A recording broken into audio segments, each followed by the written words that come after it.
We sold authenticity to millions. Then I exposed the truth live.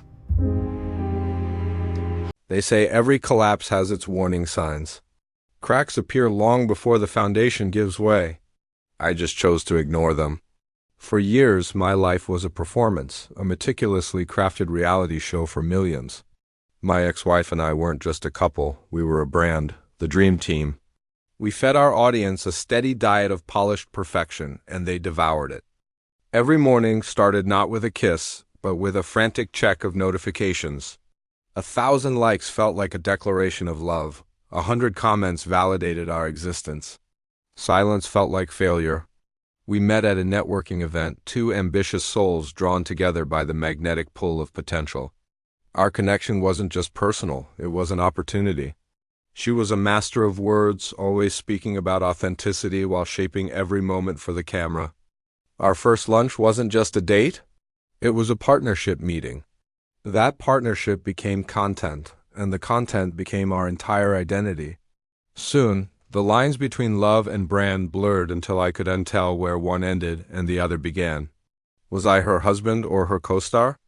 Our early success was intoxicating. It rewarded performance, not honesty.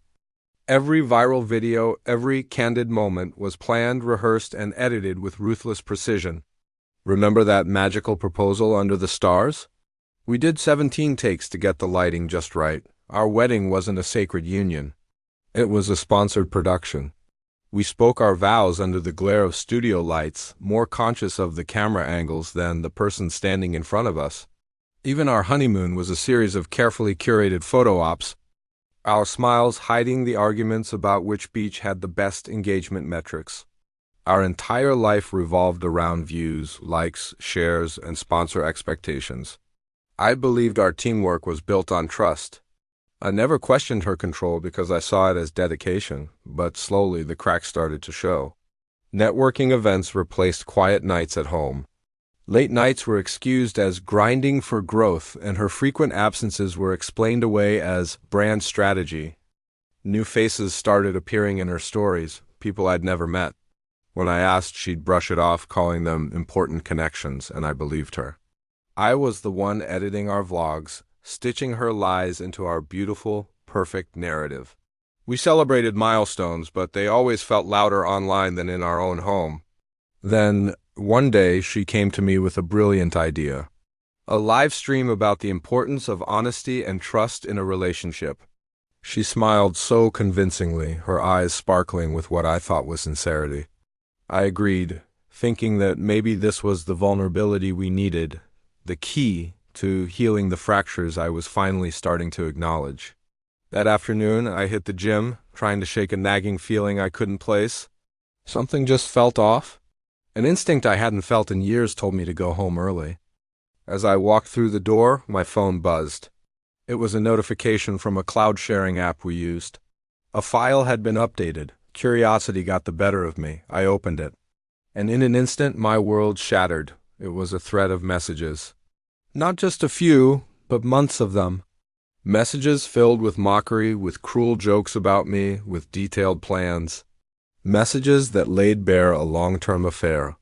The betrayal was so complete, so calculated, it felt surreal. Numbness washed over me, a cold blanket smothering the anger. The truth was right there, unfolding line by line on my screen. She wanted to do a live stream about honesty, so I prepared. I downloaded the messages. I set up screen sharing software. My hands were surprisingly steady as I made my preparations. When she came downstairs, she was dressed perfectly for the camera, humming a cheerful tune as if nothing was wrong. The cognitive dissonance was staggering. The cameras rolled. The live counter shot up. Our followers flooded the chat with hearts and supportive messages.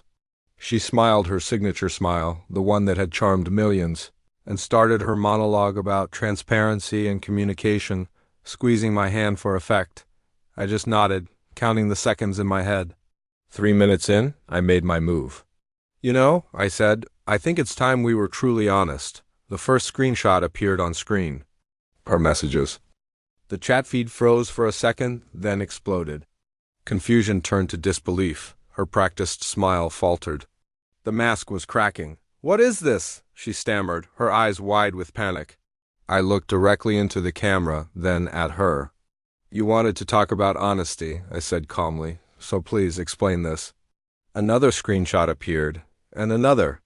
Evidence of her plans with the other man, their trips, their future. It was undeniable, cruel, and now very public. She started to cry, but they were the same theatrical tears she'd used in our emotional vlogs. It was a performance, a desperate grab for sympathy. I pulled my hand away. The illusion was broken. I turned back to the audience. This is betrayal, I said, my voice clear. This is not a partnership. The viewer count doubled as people hit record, shared the link, their reactions flooding social media. Her perfect narrative was collapsing in real time, and she had no control. She begged me to stop, her pleas a whisper off camera while she maintained a facade of shock for the audience. But I was done. The dream team is over, I announced. And so is this marriage. I ended the stream and walked out of the room as she started screaming. Not about us, but about damage control and the brand. Packing was simple. I just took the essentials, the things that were truly mine.